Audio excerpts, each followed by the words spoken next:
In today's video, I'm going to teach you how to add background music to PowerPoint slides. By the end, you'll know how to insert a music track, make it play across your entire presentation or just one slide, and quickly trim or adjust the volume so it sounds polished.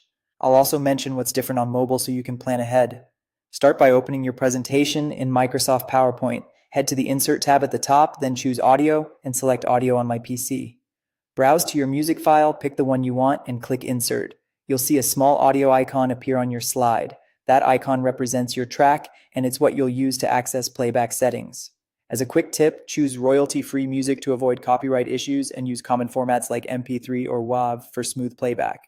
If you want your music to play seamlessly across multiple slides, click the audio icon to select it, then go to the playback tab that appears on the ribbon. Set Start to automatically so the music begins the moment you start your slideshow. Check play across slides to keep the music going as you advance. If you want it to keep looping until you stop or the presentation ends, check loop until stopped. To keep your slides clean and distraction-free, check hide during show so the audio icon won't appear while presenting.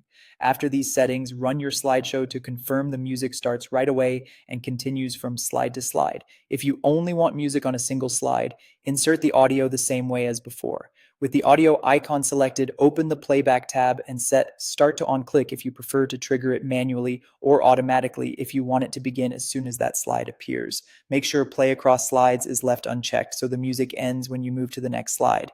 This is great for adding a short effect or a moment of emphasis. To trim or fine-tune the sound, select the audio icon, go to playback, and click Trim Audio. Use the sliders to set a clean start and end time, which helps remove silence or parts you don't need. While you're there, adjust the volume if the track is too loud or too soft compared to your voice or other sounds. On mobile, using Microsoft PowerPoint, you can insert audio, but advanced controls like playing across slides may be limited. It's best to set up detailed music settings on a computer for full control. And that's it. If you found this tutorial helpful, don't forget to like this video and subscribe to my channel for more PowerPoint tips and tutorials.